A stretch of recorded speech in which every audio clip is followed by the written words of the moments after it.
31 errores que hicieron a Japón perder la Segunda Guerra Mundial. En los últimos 80 años, la trágica experiencia de la Segunda Guerra Mundial ha dejado muchas lecciones y perspectivas valiosas y ha ayudado a establecer un nuevo orden mundial y un sistema de reglas y normas internacionales. Aunque de vez en cuando todavía se producen conflictos armados entre estados-nación, el sistema ha sido fundamentalmente eficaz para mantener la paz mundial, crear prosperidad económica y mejorar el nivel de vida de los ciudadanos de todo el mundo.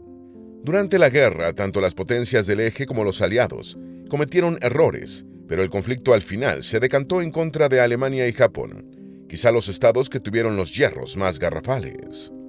Hoy recordaremos los errores que hicieron que el imperio japonés fuera uno de los grandes perdedores de la Segunda Guerra Mundial, de la que salieron devastados material y espiritualmente por la tragedia de las bombas atómicas de Hiroshima y Nagasaki. Antes de meternos a fondo, no te olvides de suscribirte a nuestro canal y activar las notificaciones para mantenerte al día con nuestras actualizaciones.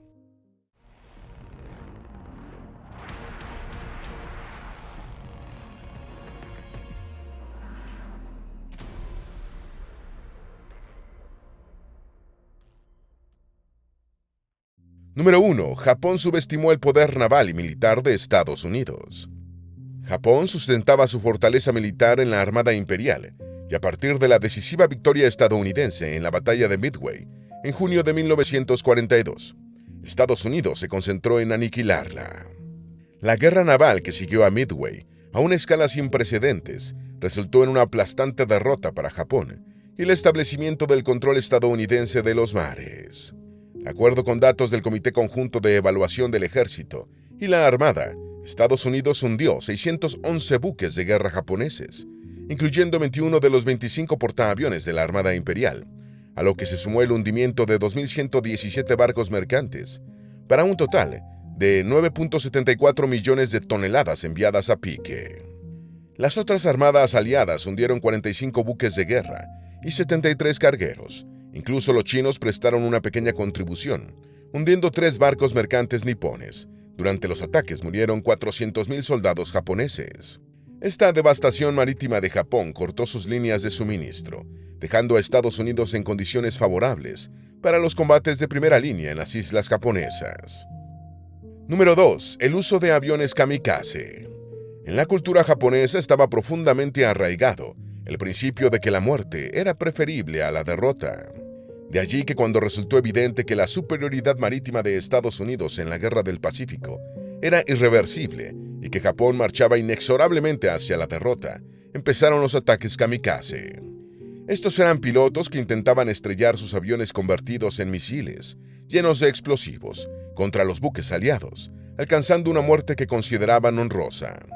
El 19% de los ataques kamikaze alcanzaron sus objetivos, lo que resultó en la muerte de 3.800 pilotos japoneses, estrellados o derribados, pero matando a 7.000 efectivos aliados.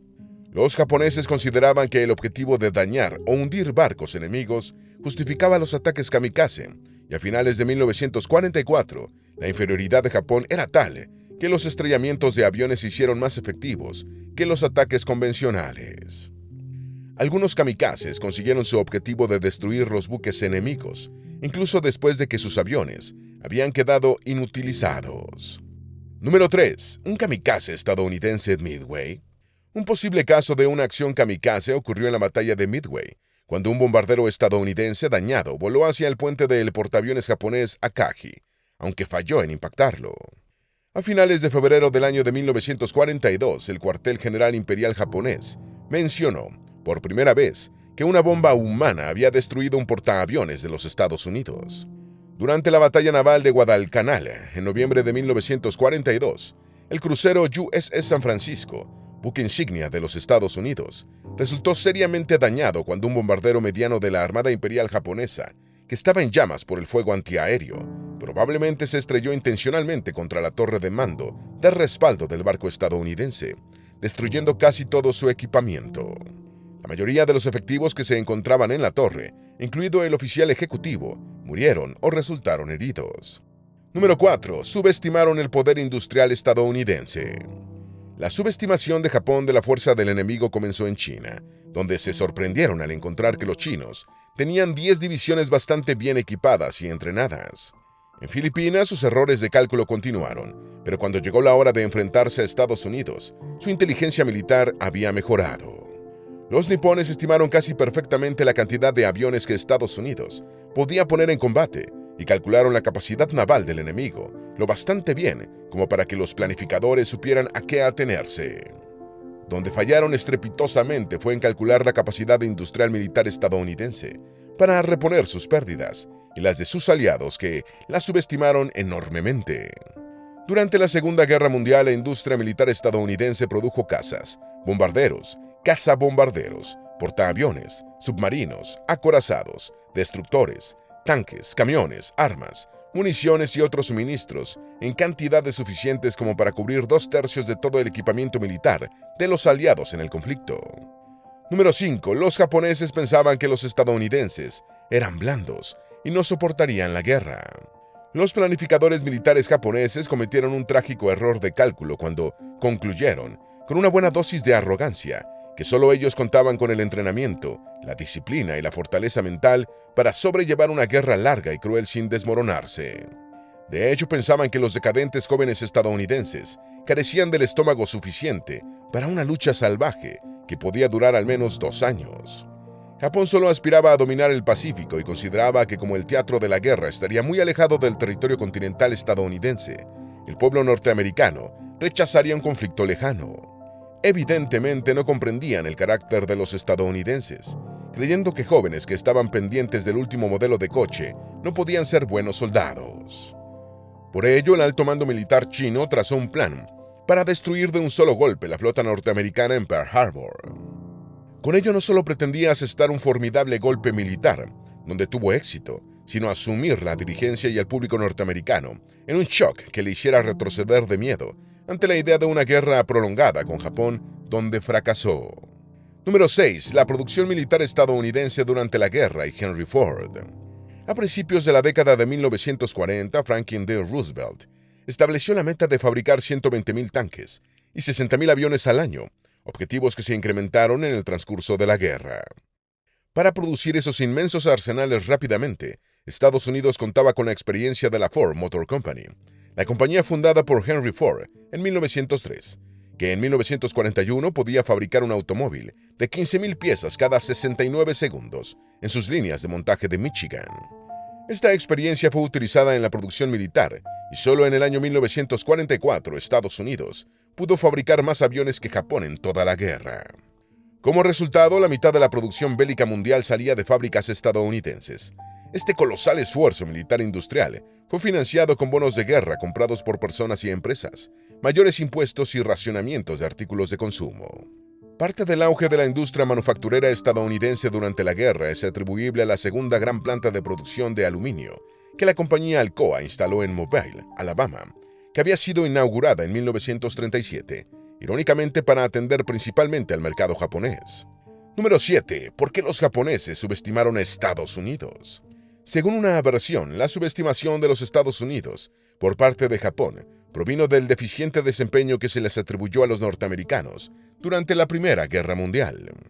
De acuerdo con este relato, los estadounidenses combatieron durante la Gran Guerra con un entrenamiento, disciplina y equipamiento inferiores a los del enemigo alemán y los aliados británicos y franceses.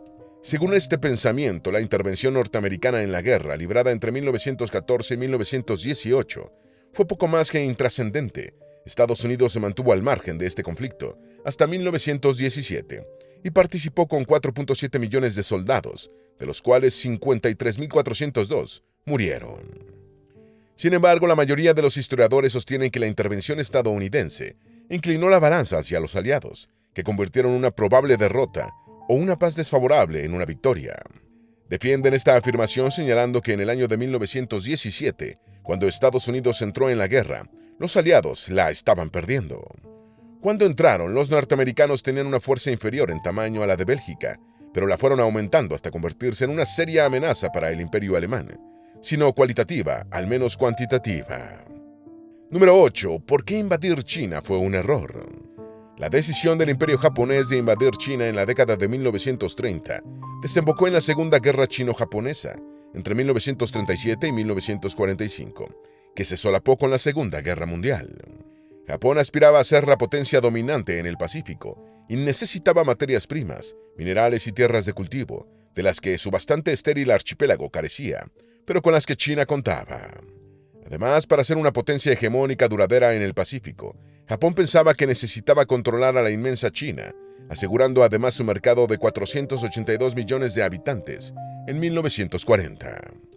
El error crucial de Japón en China fue creer que la guerra duraría 2 años cuando mucho, subestimando a los chinos y a sus tácticas de guerra de guerrillas y su capacidad de resistencia. Cuando la guerra en China se prolongó, Japón empezó a perder valiosos recursos allí. Además, las horrendas atrocidades cometidas contra la población china, armas biológicas y experimentaciones con humanos, empezaron a alarmar al mundo y a revelar la naturaleza criminal del régimen imperial japonés. Los japoneses fueron lo bastante arrogantes como para pensar que peleando en China contra los chinos y en el océano contra Estados Unidos, aún tenían oportunidades de victoria. Número 9. El fracaso de los servicios de inteligencia de Japón.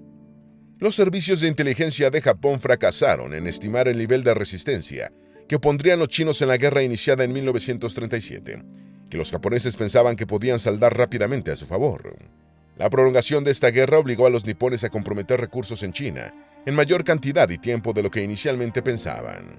Antes del comienzo de las hostilidades contra Estados Unidos, Japón calculó bastante bien los recursos bélicos que el enemigo comprometería, pero subestimó por completo la capacidad y velocidad de los norteamericanos, no solo para reponer sus pérdidas y las de los aliados, sino para incrementar sus capacidades bélicas.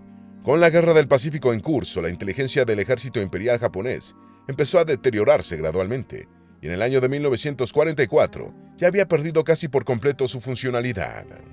Estas deficiencias se presentaron principalmente en cuestiones de contrainteligencia, como el desciframiento de códigos por parte de Estados Unidos a través de la Operación Magic y las dificultades para compartir información estratégica entre el ejército y la Armada Imperial. Número 10. Estados Unidos fue el arsenal del mundo en la Segunda Guerra Mundial. En los 3 años que siguieron al ataque japonés a Pearl Harbor, Estados Unidos logró movilizar a más de 16 millones de ciudadanos para que se alistaran en el ejército, y en un periodo muy breve montó una movilización industrial a gran escala que le permitió fabricar 150 acorazados, portaaviones y portaaviones de escolta, y 120.000 buques de navegación marítima de otros tipos. El gigantesco esfuerzo industrial militar de Estados Unidos durante la Segunda Guerra Mundial supuso, además, la fabricación de 300.000 aviones, 100.000 tanques y otros vehículos blindados, 2.4 millones de camiones, todoterrenos y otros vehículos automotores de diversos tipos, 40.000 piezas de artillería y lanzaderas de obuses, 2.6 millones de ametralladoras y 41.000 millones de cartuchos de munición. En 1944, Estados Unidos suministraba 2/3 del equipo y material militar utilizado por las naciones aliadas, incluidas la Unión Soviética y China. Según datos del Museo Nacional de la Segunda Guerra Mundial de Nueva Orleans, durante la guerra Estados Unidos produjo el doble de aviones que Japón y Alemania juntos. Número 11. Estados Unidos salvó a China sin pedir nada a cambio y sin quedarse con ningún centímetro de su territorio. El portal www.chinafile.com señala: a pesar de la tragedia, el heroísmo, el derramamiento de sangre y el terrible costo de la guerra de China contra Japón, es un hecho indiscutible que China nunca podría haber salido victoriosa. Para China, ese capítulo de la historia es un capítulo de desgracia y humillación, sangre y lágrimas, pero es un capítulo que debe ser tenido en cuenta. Y agrega: cuando el pueblo y la nación chinos estaban en peligro, Estados Unidos acudió al rescate sin pedir nada a cambio. Estados Unidos nunca ocupó ni un centímetro de territorio chino, ni cosechó ninguna recompensa en particular. El buen trabajo fue su propia recompensa. Por eso debemos estar agradecidos. Número 12. Se cree que en Pearl Harbor hubo un ataque kamikaze. Antes de la formación oficial de las unidades kamikaze, los pilotos se estrellaban deliberadamente como último recurso cuando sus aviones habían sufrido daños graves y no querían correr el riesgo de ser capturados o deseaban causar el mayor daño posible al enemigo antes de estrellarse. Situaciones como esta se presentaron con pilotos tanto de las potencias del eje como de los aliados. Según el escritor estadounidense Albert Axel, estos estrellamientos voluntarios eran decisiones individuales e improvisadas de hombres que estaban mentalmente preparados para morir. Se cree que durante el ataque a Pearl Harbor, el avión del primer teniente Fusata Lida fue impactado por el fuego antiaéreo estadounidense y comenzó a perder combustible, cuando aparentemente el piloto japonés lo estrelló voluntariamente contra la estación aérea naval de Kaneohe Bay. Antes de despegar, el piloto japonés había dicho a sus hombres que si su avión sufría graves daños, lo estrellaría contra un objetivo enemigo digno. Número 13. ¿Fue Pearl Harbor un costoso error japonés? El audaz ataque a Pearl Harbor pareció haber sido el éxito que Japón había esperado. Los aviones norteamericanos perfectamente alineados en tierra fueron destruidos y 8 acorazados estadounidenses quedaron fuera de combate. Pero en medio de la sorpresa y la destrucción, lo que resultó afortunadamente crucial para Estados Unidos fue que los 3 portaaviones, que eran más importantes para cualquier respuesta estadounidense que los acorazados, estaban en el mar, protegiendo otra isla. Y si los japoneses esperaban que su ataque llevara a los estadounidenses a negociar un acuerdo, estaban muy equivocados. Estados Unidos había perdido 2.402 vidas en el ataque, además de los daños a su estatus como potencia mundial. No podían permitir que el ataque, que se llevó a cabo sin ninguna declaración de guerra, quedara sin una respuesta completa. Número 14. Japón subestimó el impacto alimentario de la guerra. Los japoneses subestimaron el efecto que la guerra tendría en la situación alimentaria de su población. La producción interna japonesa de alimentos, especialmente arroz, resultaba insuficiente, y la dieta de preguerra ya era deficiente en proteínas animales, grasas, vitaminas y minerales. El suministro de alimentos de 1941 era solo un 6.4% superior al mínimo de subsistencia. La carne, las aves y los productos lácteos escaseaban. La cosecha de arroz de 1941 cayó un 12% por debajo de la media, en parte debido al mal tiempo. La guerra supuso una reducción de la superficie cultivada y de los rendimientos, ya que los hombres abandonaban las granjas, el uso de fertilizantes disminuía y las herramientas agrícolas se deterioraban sin reemplazo. Dada la pobreza de la tierra, Japón tenía la mayor dependencia de fertilizantes agrícolas del mundo, con 105 libras por acre cultivado, frente a 9 en los Estados Unidos. Número 15. Después de Pearl Harbor, los japoneses pensaron que Estados Unidos necesitarían por lo menos 12 meses para atacarlos. El cuartel general imperial japonés supuso que se necesitarían 2.1 millones de toneladas de barcos mensuales para las operaciones del ejército durante los primeros 4 meses de guerra. Calcularon además que la pérdida de eficiencia en la marina mercante debido a la guerra sería solo del 15 al 20%, y que la necesidad de tonelaje se iría reduciendo progresivamente hasta situarse en 1 millón de toneladas en el 8º mes de enfrentamiento, asegurando la logística del ejército imperial. Las previsiones del cuartel general imperial se extendieron por un horizonte de 8 meses, hasta julio del año 1942. Una semana después, el desembarco estadounidense en Guadalcanal derribó todos los supuestos. Los japoneses suponían que, como Estados Unidos se había comprometido primero a derrotar a Alemania, necesitarían al menos 12 meses para lanzar una ofensiva contra Japón. Se equivocaron flagrantemente, ya que Estados Unidos inició sus ataques 4 meses y 11 días después de Pearl Harbor. Número 16. Japón consideró una dudosa defensa perimetral que ni siquiera implementó. Japón dio por hecho que instalaría una serie de guarniciones y bases aéreas en islas fuertemente fortificadas, que absorberían y rechazarían la mayor parte de los ataques estadounidenses, dejando de lado las deficiencias tácticas de una defensa perimetral, en la que el 95% del esfuerzo defensivo se desperdicia cuando el atacante puede elegir el punto de ataque. Nadie se sentó a planificar la construcción y la logística de esas instalaciones. Nadie había estimado el transporte marítimo necesario para llevar los materiales de construcción a las islas fronterizas, y nadie había calculado los viajes de cargueros que necesitaban esas guarniciones para mantenerse y sostener una batalla activa. Los japoneses suponían que los estadounidenses, después de quedar desangrados en ataques inútiles contra este perímetro, pedirían negociar. Algunos militares japoneses defendieron este enfoque incluso después de la rendición de Japón en 1945. Un almirante japonés dijo tras la rendición: "No me rendiré. Continuaremos con la acción guerrillera en todo el país y no perderemos esta guerra. El enemigo se cansará y se rendirá". Número 17. A los pilotos japoneses les decían que los estadounidenses eran unos holgazanes. Los planificadores japoneses subestimaron la fibra espiritual de los soldados de Estados Unidos en medio de una guerra. Según la dirigencia japonesa, los militares estadounidenses de carrera, y mucho más, los cientos de miles de jóvenes que se habían alistado para engrosar el ejército, eran espiritualmente degenerados y estaban absorbidos por la búsqueda del placer. No había ninguna investigación científica detrás de estas suposiciones, sino solo una cómoda, vaga y autocomplaciente seguridad en sí mismos. Los militares japoneses tampoco creían que la dirigencia de Estados Unidos fuera capaz de inculcar un espíritu de lucha en su población.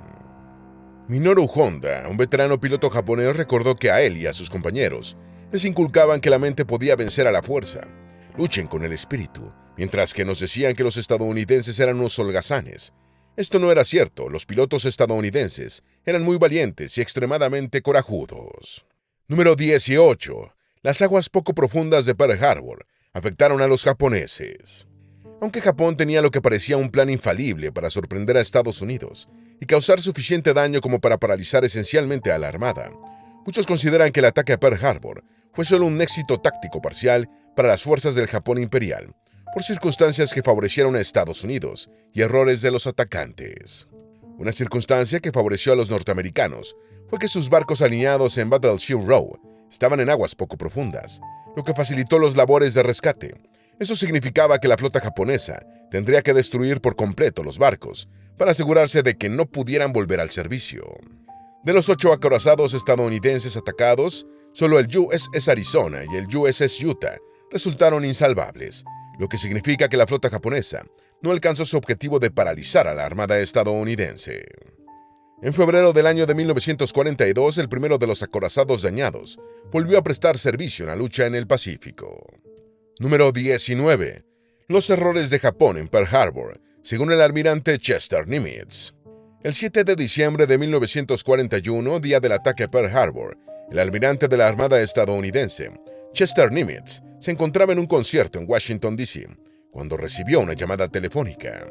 Tuvo que atenderla, ya que quien lo llamaba era Franklin Delano Roosevelt, presidente de los Estados Unidos, para informarle que era el nuevo comandante de la Flota del Pacífico.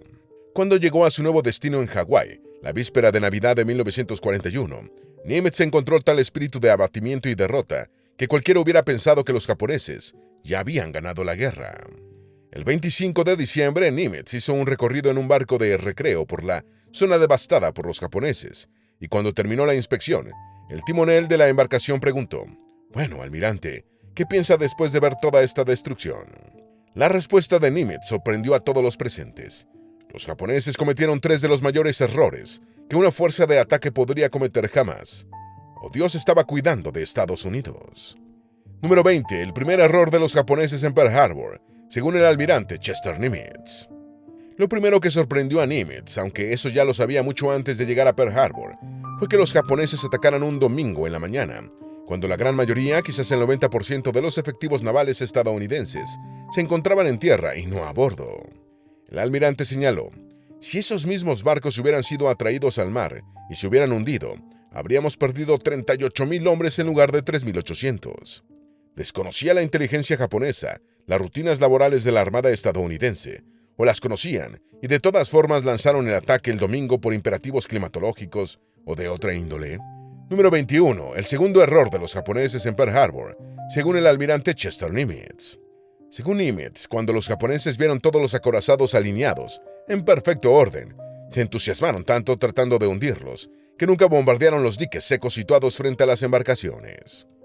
Si hubieran destruido los diques secos, Estados Unidos habría tenido que remolcar cada uno de los barcos a América para ser reparados. El almirante apuntó: «Tal como están las cosas ahora, los barcos están en aguas poco profundas y se pueden sacar a flote. Un remolcador puede llevarlos a los diques secos y podemos repararlos y tenerlos en el mar antes de que podamos remolcarlos a Estados Unidos. Y ya tengo tripulaciones en tierra ansiosas por manejar esos barcos». Número 22. El tercer error de los japoneses en Pearl Harbor, según el almirante Chester Nimitz. Los japoneses tampoco atacaron los depósitos de combustibles estadounidenses en Pearl Harbor.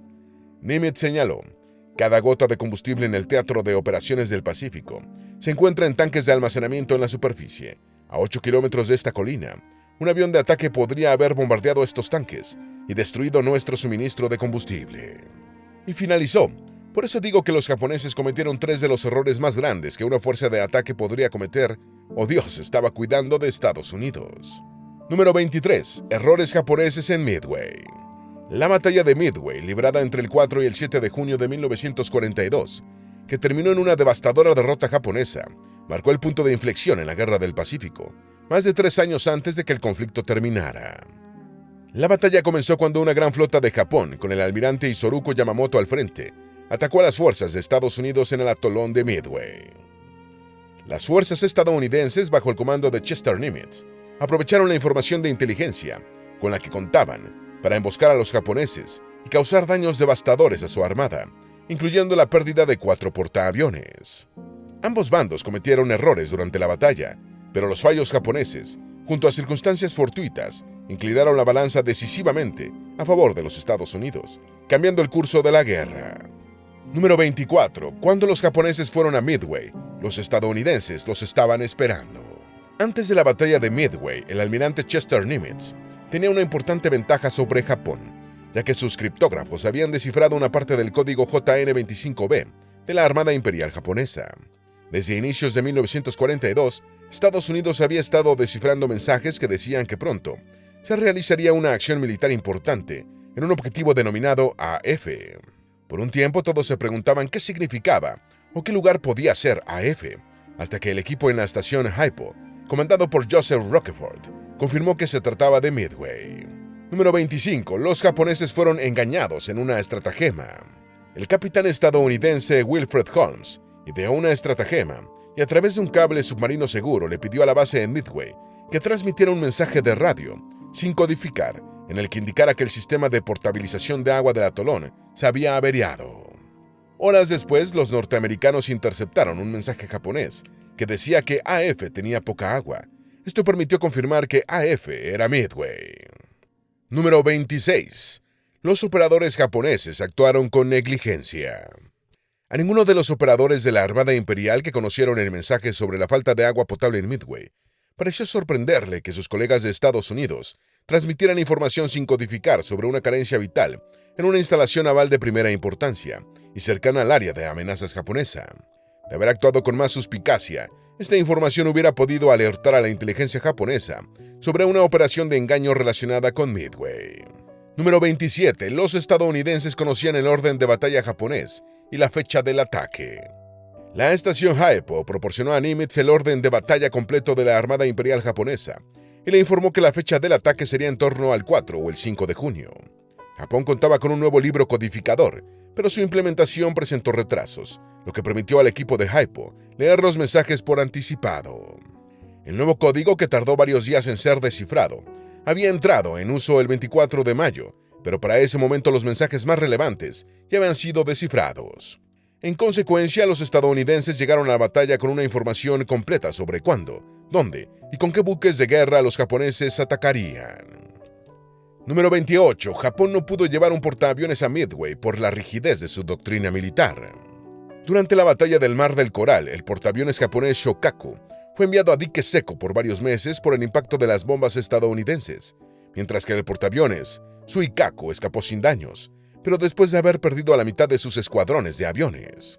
De esta forma, antes de Midway, Japón tenía un portaaviones sin grupos aéreos y unos grupos aéreos sin portaaviones. Esto no habría representado un problema para Estados Unidos, ya que sus pilotos eran entrenados para utilizar cualquier portaaviones. Sin embargo, la doctrina militar japonesa era más rígida y establecía que los grupos aéreos solo podían volar con su portaaviones asignado. Esto prohibió a Japón de llevar a Midway al portaaviones Suikaku con los grupos aéreos del que estaba en dique seco. Número 29. El reconocimiento japonés en Midway fue deficiente. Los planes de reconocimiento japoneses previos a la batalla fueron afectados por problemas de organización. En parte por la prisa de Yamamoto en atacar, un piquete de submarinos exploradores llegó tarde a su posición en French Frigate Shoals, lo que permitió a la flota estadounidense pasar por ese punto sin ser detectada. Un intento de reconocimiento aéreo para explorar Pearl Harbor antes de la batalla y detectar cuánta flota de Estados Unidos había dejado allí se frustró cuando los submarinos que debían reabastecer de combustible a los aviones descubrieron que el punto de reabastecimiento estaba ocupado por buques estadounidenses. Número 30. 7 décadas de resentimiento chino contra Japón. La Segunda Guerra Chino-Japonesa de 1937 a 1945 dejó a los chinos tan resentidos por las atrocidades cometidas por el ejército imperial japonés que ese resentimiento continúa siendo palpable casi 9 décadas después. Algunos hechos resultan inobjetables. Japón fue el agresor cuando ocupó Manchuria, en el norte de China, en 1931, En 1937 comenzó una guerra más amplia, y cuando el ejército imperial japonés se rindió en 1945, más de 18 millones de chinos, la mayoría civiles, habían muerto. En 2012 se produjeron en China unas violentas manifestaciones antijaponesas, y muchos nipones se preguntaban, ¿hay algo que podamos hacer para mejorar nuestra relación? ¿Por qué otros países asiáticos, donde el ejército japonés de ocupación también mató a muchos civiles, no odian a los japoneses tanto como a China y Corea del Sur? Número 31. ¿La guerra nunca terminó en Asia? Muchos libros estadounidenses de historia reconocen al 2 de septiembre de 1945 como el día en el que finalizó formalmente la Segunda Guerra Mundial en Asia. Pero según el sociólogo de Stanford, Ji Wook-shin, el conflicto nunca se resolvió por completo en la región, lo que ha provocado tensiones en las relaciones diplomáticas y enfrentamientos armados hasta la actualidad. Como resultado, hay un desajuste total respecto a cómo los países involucrados conmemoran la guerra. Los chinos celebran la victoria sobre Japón, los coreanos festejan el fin de la opresión japonesa, los japoneses honran a las víctimas de Hiroshima y Nagasaki, y los estadounidenses se avergüenzan por las bombas atómicas. Según Shin, la guerra no ha terminado realmente en Asia. La guerra de Indochina no terminó hasta 1954, incluso antes de que se firmaran los acuerdos posbélicos de la Segunda Guerra Mundial. Estalló otra guerra en la península de Corea, que técnicamente no ha terminado. Después se produjo la guerra de Vietnam, y los conflictos bélicos que comenzaron en los años 1980 extendieron la conflictividad en Asia hasta el corriente siglo XXI. Esperamos que este video te haya sido útil. Si tienes algo que agregar, por favor, compártelo con nosotros en la sección de comentarios. Dale me gusta a este video y envíale el enlace a tus familiares y a tus mejores amigos, para que también sepan más sobre los 31 errores que hicieron a Japón perder la Segunda Guerra Mundial. Si eres nuevo en nuestro canal, no olvides suscribirte. No se te olvide seguirnos en todas nuestras redes sociales, que van a estar aquí abajo en la descripción. Recuerda, un pueblo que no conoce su historia está condenado a repetirla.